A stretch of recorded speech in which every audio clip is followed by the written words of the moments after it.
तो welcome back to my another vlog. दोस्तों ये एक व्लॉग वीडियो नहीं है, ये मेरा जो दांत उसका ऑपरेशन हुआ या फिर ट्रीट हुआ, उसका एक्सट्रैक्शन हुआ, उसके बारे में मैं आज आपको बताऊंगा। ये कह सकते हैं कि एक तरीके का मेरा एक्सपीरियंस है जो मेरे दांत के साथ में हुआ, और मैं आपके साथ में शेयर करूंगा सारी बातें कि आखिर हुआ क्यों और उसके पीछे की क्या रीज़न थे, कितना पेनफुल रहा मेरे लिए और उसको निकालने के क्या प्रोसीजर थे, कब क्या क्या हुआ, सारी चीज़ें आज जो है इस वीडियो में मैं आपको बताऊंगा, ताकि आप भी मेरी तरह इस पेन से ना गुजरें जो मुझे गुजरना पड़ रहा है। और एक तरीके से बोल सकते हैं कि दांतों को निकालने का जो एक्सपीरियंस है मेरा, वो वाला मैं शेयर करने वाला हूँ पूरी तरीके से। और साथ ही में ये भी बताऊंगा कि कैसे आप इन सारे पेन से, इन सारे प्रोसीजर से बच सकते हैं जो सब कुछ मैंने फेस किया। तो चलिए स्टार्ट करते हैं। तो दोस्तों स्टार्ट करते हैं एकदम शुरू से कि मुझे पहली बार का पता चला कि मुझे मेरे दांत का जो है एक्सट्रैक्शन कराना पड़ेगा, उसको निकलवाना पड़ेगा।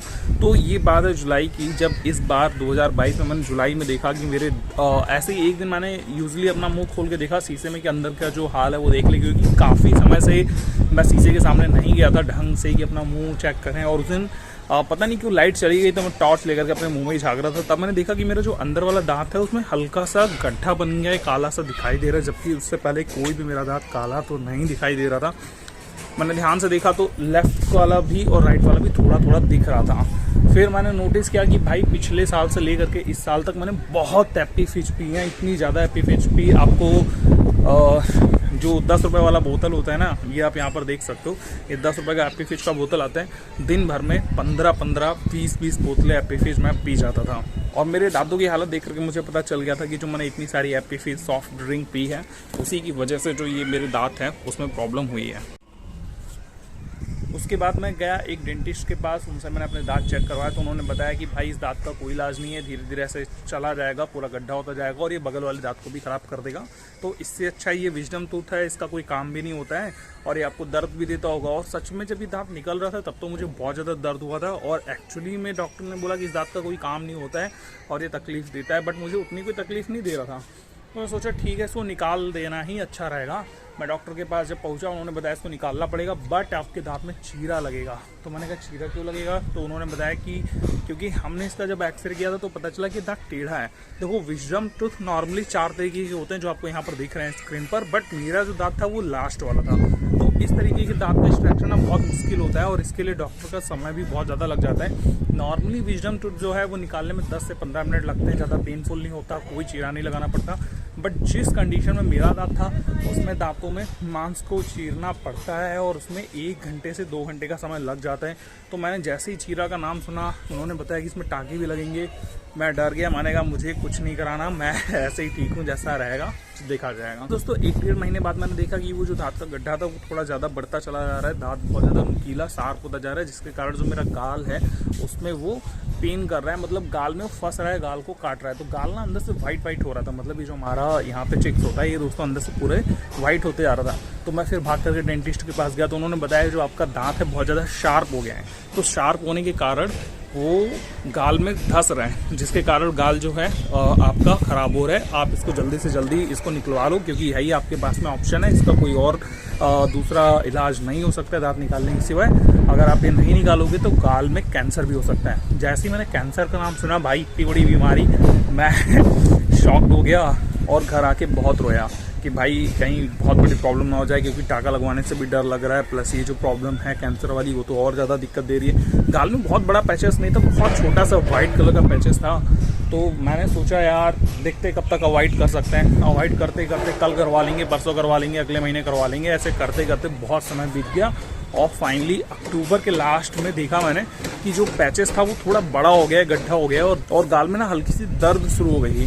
तो ये गाल में दर्द क्यों हो रही है? गाल में अंदर से इसलिए दर्द हो रही थी क्योंकि वो जो पैच था वो थोड़ा सा बड़ा हो रहा था, जबकि मेरे दांत में अभी तक कोई भी दर्द नहीं शुरू हुआ था। मैं भाग भाग के डेंटिस्ट के पास गया तो उन्होंने बताया कि भाई अब देखो फाइनल समय है। ओहो ये ठोक ठोक।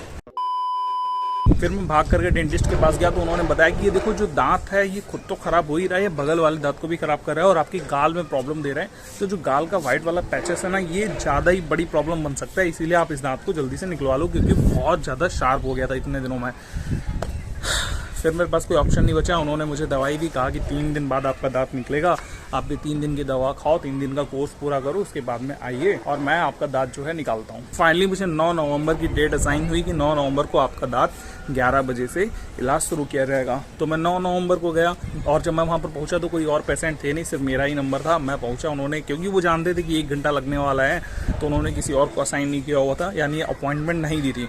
मैं पहुँचा, उन्होंने फाइनली अपना सारा सेटअप तैयार किया और मेरे पहुँचने के 10 मिनट के अंदर उन्होंने अपना प्रोसीजर शुरू कर दिया। सबसे पहले मेरे दांतों में, मतलब अपने गाल के अंदर मुंह खुलवा के उन्होंने 3 एनेस्थीसिया के इंजेक्शन लगाया, गाल में, दांत की जड़ में, सब जगह पर। और फाइनली मेरा गाल, मुंह, ओठ सब कुछ शून्य पड़ने लग गया। मुझे दर्द का एहसास नहीं हो रहा था। ट्रीटमेंट चलता रहा। मुझे पूरे ट्रीटमेंट के दौरान कहीं भी पेन नहीं हुआ, लेकिन जो मैंने सबसे ज़्यादा पेन फील किया वो पेन फील किया जब वो ड्रिल करते हैं। ड्रिल कहाँ करते हैं वो भी आपको बताता हूँ। वो सबसे पहले आपकी गाल का जो मांस होता है अंदर का, नीचे का, गाल नहीं बोल सकते, एक तरीके से मसोड़े बोल सकते हैं, उसको चीरते हैं। फिर उसके बाद में जो आपकी जॉ होती है, जबड़ा होती है, उसको ड्रिल करते हैं चारों तरफ से, ताकि जो दांत है उसको निकालने के लिए जगह बनाई जा सके। उस ड्रिल करते समय मेरे बड़ी दिक्कत हो रही थी, बाकी मुझे कहीं भी कोई ज़्यादा उतना दर्द नहीं हुआ। और पूरे 2 घंटे तक मेरा स्ट्रेक्शन चलता रहा। सोचो 2 घंटे तक मैं से करके बैठा रहा। 10-15 बार मैंने जो है बीटाडीन वाले पानी से गार्गल किया उसी समय पर, चेयर पर बैठे बैठे, और वहीं पे थूकता रहा। फाइनली 2 घंटे बाद मेरा जो दांत है वो निकल गया। लेकिन निकलने से पहले ना उसमें क्या हो रहा था, जो डॉक्टर थे वो काफ़ी ज़्यादा फ्रस्ट्रेट हो गए थे, क्योंकि मेरा दांत आसानी से नहीं निकल रहा था। वो बहुत ज़्यादा अजीब तरीके से धंसा हुआ था, क्योंकि ये विजडम टूथ होता है। दूसरी बात, मेरा तो बहुत ही अलग तरीके का था, आपको मैं फोटो में दिखाऊंगा। उसको निकालने के लिए कोई सिंपल प्रोसीजर नहीं। हर डॉक्टर ने, हर डेंटिस्ट ने यही बताया कि भाई मुंह में चीरा तो लगेगा ही लगेगा, वरना इस दांत को एक्सट्रैक्ट नहीं किया जा सकता। तो कराना तो था ही, करा लिया फिलहाल जैसे तैसे। फाइनली 2 घंटे बाद मेरा दांत तो निकल गया। दांत को देख करके ना दिल में बहुत ज़्यादा भावुकता आ गई थी। मैं बहुत ज़्यादा इमोशनल हो गया था कि इतनी ज़्यादा पेन मैंने बर्दाश्त की, क्योंकि वो जो ड्रिल कर रहा था ना उसमें मुझे सबसे ज़्यादा पेन हो रहा था। दांत निकलने पर कहीं भी इतना पेन नहीं हुआ। उसके बाद भाई जब आया टाका लगाने का समय, उन्होंने बताया कि दांत तो निकल गया है और अब टाका लगाना है मुझे, तब मेरी हालत ख़राब हो गई सुई धागे को देख के। लेकिन दोस्तों ये जो टाका लगने वाला सीन है ना, ये आपके साथ में नहीं होगा अगर आपका दांत नॉर्मल होगा। टोटल 4 टाइप के केस हो सकते हैं दांत निकालने पर, उसमें से सिर्फ लास्ट वाले केस में, यानी कि जैसा मेरा दांत का कंडीशन है वैसे ही अगर होगा तभी निकलेगा। अदरवाइज तो बहुत आसानी से 10-15 मिनट के अंदर दांत निकल जाता है और उतना ज़्यादा पेन भी फील नहीं होता है। तो मेरे केस में तो खैर टाका लगा, उस सुई धागे को देख कर मुझे बड़ा डर लग रहा था, लेकिन लिटरली वो पेनफुल नहीं था। बट केवल उस सुई धागे को देख करके डर लग रहा था, लेकिन उतना ज़्यादा पेनफुल रहा नहीं वो, क्योंकि बिल्कुल पता ही नहीं चला। आपके मुँह में एनेस्थीसिया होता है तो उतना ज़्यादा दर्द होता नहीं, लेकिन सच में आप आंखें खोल करके देख रहे होते कि मुंह में भाई काम चल रहा है, तो वो थोड़ा डरावना सीन लगता है। फाइनली एक्सट्रैक्शन का जो प्रोसीजर था वो तो पूरा हो गया। उसके बाद में दोस्तों एक कॉटन का जो बोल सकते हैं बॉन्ड या बंडल जैसा कुछ रहता है इतना बड़ा सा, उसको मुंह में मेरे को रखने को दिया गया और कहा गया कि 1 घंटे तक इसको दबा के रखो, 1 घंटे बाद आप आइसक्रीम खा लेना। अब शुरू होती है सबसे बड़ी पेन वाली कहानी कि वो जो कॉटन का कपड़ा था ना वो मुंह में रखा हुआ था, भाई वो बहुत दर्द कर रहा था। वो मेरे से बर्दाश्त नहीं हो रहा था। मुझे ऐसा लग रहा था कि बस इसे जल्दी से जल्दी निकालना है। और मैंने बहुत मुश्किल से उसको शायद 30 से 40 मिनट तक अपने मुंह में रोक पाया, फिर मैंने उसको निकाल दिया। मैंने सोचा जो होगा देखा जाएगा, लेकिन ये कपड़ा मैं रख नहीं पाऊंगा क्योंकि वो लिटरली बहुत ज़्यादा दर्द कर रहा था। फिर भाई कॉटन का कपड़ा तो मैं घर पे आके जैसे तैसे उसको निकाल दिया, और भला और ब्लैंकेट का कि मैंने ब्लैंकेट से फटाफट ब्लिंकेट से फटाफट से आइसक्रीम मंगाई, खाई और मैं दवा ववा खा करके सो गया। सोने के बाद में नॉर्मली 2-3 दिन के बाद मुझे दोबारा से जाना था, 3 दिन के बाद, तो वो मैं गया उनके पास में और उन्होंने देख करके बताया कि आपको एक बीटाडीन की ज़रूरत पड़ेगी, क्योंकि थोड़ा सा रैशेस तो हो रहे हैं वहाँ पे, जो टाका लगाया है उसमें दिक्कत हो रही थी। तो बीटाडीन भी मुझे मिल गया और बीटाडीन लेकर के मैं घर पे आ गया भाई। उसके बाद में मैंने गार्गल वगैरह करना शुरू कर दिया। अच्छा, अब टाकों की बात करते हैं। जैसे पूरे बॉडी में कहीं भी टाके लगते हैं ना तो वो डिजॉल्व हो जाते हैं, बॉडी के अंदर ही गल जाते हैं, गायब हो जाते हैं। बट ये जो मुंह के अंदर के टाके रहते हैं ये गायब नहीं होते, इनको आपको कटवाने के लिए जाना ही पड़ता है। फिर 7 दिन के बाद में मैं डॉक्टर के पास गया, क्योंकि 7 दिन के बाद टाके कटने थे, लेकिन उन्होंने देख करके बताया कि अभी थोड़ा सा नरम है, तो 5-6 दिन और रुक जाओ, 5-6 दिन के बाद में टाके काटते हैं ताकि और जो आपका मांस है वो अच्छा हो जाए, हार्ड हो जाए। मैंने कहा ठीक है भाई, जहाँ इतना टाइम वहाँ से 3-4 दिन और। तो अब आपसे शेयर करता हूँ कि भाई इन सारी चीज़ों के बीच में मुझे पेन कितना हुआ घर पे, मतलब पोस्ट प्रोसीजर मुझे क्या क्या पेन फील करने को मिला, मतलब जब मैं घर पे रहता था। तो देखो सबसे ज़्यादा जो मुझे पेन हुआ वो हुआ यहाँ पर, वो भी थोड़ा थोड़ा वो पेन अचानक से शुरू हो जाता था और वो बहुत धीमे धीमे, उसकी रफ्तार ना ऐसी होती है पेन की, जैसे एकदम से पहले बहुत हल्का सा यहाँ हुआ, फिर वो धीरे धीरे बढ़ा, ठीक है, बढ़ करके कान में शुरू हो गया, फिर हाफ माइंड में शुरू हो गया। तो डेंटिस्ट को सब पहले से ही पता रहता है कि भाई पेन कैसा होगा, कहाँ पर होगा, तो उन्होंने मुझे एक टैबलेट दी थी कहा कि अगर जब ये दर्द इस टाइप का शुरू हो जाए तो ये टैबलेट खा लेना। भाई वो टैबलेट खाने के लिटरली 10 मिनट के अंदर जो दर्द होता है वो एकदम गायब हो जाता है, पता ही नहीं चलता है कि आपके मुंह में कुछ प्रॉब्लम भी हुआ था या नहीं। दूसरे टाइप का जो दर्द मुझे फील हुआ वो हुआ यहाँ पर, मेरे यहाँ पर ना अजीब से ये जो नस होती है इसमें दर्द वगैरह रहने लग गया, टपकने सी लग जाती है कभी कभी। तो ये वाला जो दर्द है भाई ये बर्दाश्त नहीं होता, क्योंकि ये तो एक अलग ही लेवल का दर्द होता है। तो आप इसको कह सकते हैं कि जो सर दर्द की दवा रहती है वो खा लेनी चाहिए, बट मैंने सोचा अवॉइड करते हैं इसको। लेकिन इसमें जो सबसे बड़ी प्रॉब्लम आई मुझे वो ये कि यार जब ये दांत का दर्द या यहाँ का दर्द या सर का दर्द जब शुरू हो जाता है तो भाई आप कोई काम नहीं कर पाते, किसी काम में आपका मन नहीं लगता है और बहुत ज़्यादा टेंशन सी हो जाती है। मैं लिटरली केवल बेड पे लेटा रहता हूँ, कुछ भी नहीं सोचने का मन करता, कुछ भी करने का मन नहीं करता। भाई आप कहीं भी ध्यान ही नहीं लगा सकते क्योंकि सारा ध्यान तो यहाँ पर लगा हुआ है। तो बस यही है कि जो टैबलेट उन्होंने यहाँ पे जो मैंने टैबलेट बताई ना यहाँ का दर्द रोकने के लिए देते हैं, बस वही खा लेता हूँ और दर्द खत्म हो जाता है। लेकिन हाँ इस चीज़ का मैं ध्यान रखता हूँ कि टैबलेट दिन में 1 या 2 होनी चाहिए मैक्सिमम, इससे ज़्यादा ना खाओ दर्द वाली टैबलेट। और वैसे भी मैंने कई जगह पर देखा यूट्यूब वगैरह पे सब जगह कि 7-8 दिन में दर्द जो है गायब हो जाएगा, वैसे ही हो रहा है। अब लगभग दर्द ना के बराबर है, बट यहाँ वाला दर्द अभी भी बना हुआ है, तो देखते हैं 1-2 दिन में खत्म हो जाएगा। अच्छा हाँ, जब आप दांत एक्सट्रैक्शन कराते हैं तो उसके बाद में आपको बहुत सारी मेडिसिन दी जाती है, सारे आपको टर्म्स बताए जाते हैं कि आपको ये करना है, ये नहीं करना है, ऐसा करना है, ऐसा नहीं करना है। तो वो जो मेडिसिन थी उनका यार एक बड़ा ही साइड इफेक्ट रहा कि मेरे पूरे बॉडी पर छोटे छोटे दाने हो गए थे। मैं आपको दिखा नहीं सकता, अभी फोटो खींच के दिखाऊंगा अगर दिख जाएंगे तो वो दाने यार एलर्जी के दाने थे, पूरी बॉडी पर मुझे एलर्जी बहुत ज़्यादा हो गई थी। और मैंने उसके लिए भी डॉक्टर को दोबारा दिखाया जा करके, तो उन्होंने बताया ये तो एलर्जी है, स्वाभाविक है, क्योंकि जो मेडिसिन है वो बहुत ज़्यादा गर्म है और आपकी बॉडी इतना ज़्यादा मेडिसिन आपको खाने की आदत नहीं है, इसीलिए बहुत ज़्यादा जो है एलर्जी बढ़ रही है। सो दैट उन्होंने मुझे एक सिट्रिजिन करके, आप लोग टैबलेट जानते होंगे, बहुत कॉमन सी है, तो वो खाने को दी, ठीक हो गया, उससे ज़्यादा कोई प्रॉब्लम नहीं हुई। लेकिन एक और प्रॉब्लम नहीं कि मेरे मुंह में छाले निकल आए उसी दवा से, बिकॉज वो गर्मी के कारण बहुत ज़्यादा छाले हो रहे थे, तो उनका दर्द अभी मैं सह रहा हूँ, 1-2 दिन में वो भी ठीक ही हो जाएंगे। साथ ही मुझे अकलदाड़ से रिलेटेड कई सारी नई बातें पता चल गई कि अकलदाड़ तो अकलदाड़ क्यों कहते हैं, क्योंकि भाई ये 17 से 21 साल की उम्र के बीच में ही आती है, तो इसीलिए अकलदाड़ इसे कहा जाता है। बाकी जो आम मिथ है जैसे कि इससे आपकी आंखों की रोशनी चली आएगी, सर दर्द जो है वो बढ़ जाएगा, आपकी बुद्धि चली आएगी, ऐसा कुछ भी नहीं है, सब कुछ प्रॉपर है। दांत निकल गया कुछ पता भी नहीं चलता, थोड़ा बहुत देखो दर्द होता है, क्यों? क्योंकि पहले वहाँ पर कुछ था, दांत था, वहाँ पर कुछ नहीं है, दांत नहीं है, वो खाली जगह है, तो प्रॉब्लम तो थोड़ी बहुत रहेगी, आपको थोड़े दिन तक आलस भी फील होता है। अभी मेरे टाँके नहीं कटे, मुझे मैं वेट कर रहा हूँ नेक्स्ट मंडे का, टाँके मेरे जो है मंडे को कटेंगे, मतलब जो स्ट्रेचेस हैं, तो देखते हैं उसके बाद कितना दर्द होगा। बाकी वो वाला दर्द भी मैं आपके साथ में शेयर करूँगा जो भी है। अब दोस्तों बात करते हैं प्रिकॉशंस की कि भैया इस दर्द से और इन सारे प्रोसीजर से कैसे बचा जा सकता है। तो वो है भाई गलतियाँ जो मैंने की वो आप ना करें।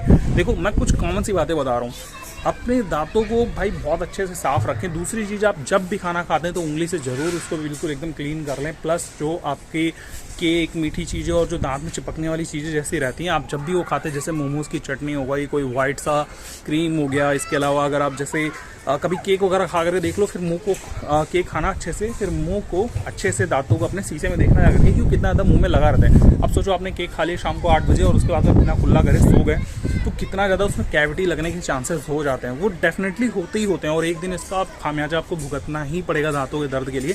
इसीलिए जब भी आप कुछ भी मीठा खाते हैं, एक बार ब्रश कर लें, उंगली से कर लें, मुँह से पानी से ही गार्गल कर लें, लेकिन रात को बिना ब्रश करे सोएं मत। यही मेरी गलती रही कि मैं रात को बिना ब्रश करे सो जाता था, जिस कारण मेरे जो लास्ट वाला दांत था, विजडम टूथ था, उसमें धीरे धीरे मेरे ख्याल से एक तरीके से कह सकते हैं सड़न शुरू हो गई, या फिर वो जो भी था लेकिन हुआ। और कोल्ड ड्रिंक की वजह से हुआ हो, चाहे किसी भी वजह से हुआ हो, बट उन सबसे बचने के लिए भाई सबसे अच्छा तरीका यही है कि आप पहले से ही प्रिकॉशंस लेते रहें, पहले से ही ध्यान रखें, अपनी बॉडी का बहुत अच्छे से ख्याल रखें। और देखो पूरी बॉडी को फिट रखने के लिए आपके दांतों का हेल्दी होना बहुत ज़रूरी है, क्योंकि आप जो भी चीज़ें खाना चाहते हैं वो सिर्फ दांतों की मदद से ही खा सकते हैं, और दांत ही नहीं रहेंगे तो फिर भाई आप चाहे कुछ भी सोच लो, आप अच्छे से उसको खा नहीं सकते, बिकॉज दांत जो है आपकी बॉडी को फिट रखने में आपके खाने के लिए बहुत ज़्यादा इंपॉर्टेंट है ना। दोस्तों एक और बात कहना चाहूँगा कि जनरली लोग बहुत स्ट्रांग होते हैं, जैसे दांतों का उनका ऑपरेशन हो या कोई भी बॉडी का ऑपरेशन हो, वो बहुत ज़्यादा कुत्ते फांदते रहेंगे, मतलब वो दूसरे कामों से अपना ध्यान नहीं भटकाते। लेकिन मैं यार थोड़ा अलग टाइप का हूँ, अगर मेरे दांतों में पेन है तो मैं फिर किसी और काम में अपना मन लगा ही नहीं पाता, और लिटरली मैं कुछ और नहीं कर पाया जितने दिन से मैं बैठा हुआ हूँ। खाली मुझे पढ़ाने को भी मना कर दिया गया था, ज़्यादा बोलने को भी मना कर दिया गया था, बट आज थोड़ा सा ऐसा फील हो रहा है कि मैं बोल पा रहा हूँ, तो मैं छत पर आकर के जो है आप लोगों के साथ में अपनी एक्सपीरियंस शेयर कर रहा हूँ। और इतने दिन से मैं इसलिए व्लॉग नहीं ला रहा था क्योंकि यार क्या ही बोल पाता, जब बोल ही नहीं पाता तो करके क्या बोलता है ना, तो मैंने सोचा छत पर जाते जितना बोल पा रहा हूँ जा करके चीज़ें एक्सप्लेन करते हैं, दांत का दर्द शेयर करते हैं। और अगर आप भी 2 टाइम ब्रश नहीं करते तो मुझे कमेंट करके ज़रूर बताएं। और भाई आज से ब्रश करने की हैबिट डाल लें। एक चीज़ और ध्यान रखें कि ब्रश आप जो है वो काफ़ी अच्छे से करें। जैसे सामने के जो दांत है उसको दोनों तरफ से साफ़ करें, अंदर से भी और बाहर से भी। और जो ये आपकी दाढ़ है नीचे की, ऊपर की, इधर की, उसको 3 तरफ से साफ़ करें, मतलब ऊपर से, साइड से और अंदर की तरफ से। तो ये चीज़ ज़रूर करें। और भाई प्रिकॉशंस बहुत ज़रूरी है, क्योंकि सबसे अच्छा जो ट्रीटमेंट है वो प्रिकॉशंस ही है। आप प्रिकॉशंस लेना सीखें, जैसे कि आपके दांत कैसे ठीक रह सकते हैं, आपकी आँखें, उनके लिए क्या करें, आपके कान, आपके बाल, आपकी स्किन, सब कुछ, सारी चीज़ों का प्रिकॉशंस आप लेना सीखें। ऐसे वो सारे काम अवॉइड करें जिससे आपकी बॉडी पर असर पड़ता है। मैं तो भाई यही कहूँगा, क्योंकि वो वाला जो दर्द था ना, मैं चाहता नहीं हूँ कि वो दर्द किसी और को भी फील करना पड़े जो मैंने ड्रिलिंग के समय फील किया था। तो आज की इस वीडियो में दोस्तों बस इतना ही रखते हैं। मिलते हैं आपसे अगली वीडियो में, तब तक के लिए गुड बाय, टेक केयर, अपना ख्याल रखिए। और आशा करता हूँ कि आप चीज़ों को ध्यान रखेंगे। अच्छा, आपने ये व्लॉग पूरा देखा, मुझे कमेंट करके ज़रूर बताना। आप लोगों को एक चीज़ तो बताना भूल ही गया, मैं खाना पानी कैसे खाता हूँ। मैं ऐसा करके खाता हूँ ताकि वो इधर ना जाए, खाना और पानी और चाहे वो सब कुछ इसी वाले दांतों से अंदर जाए।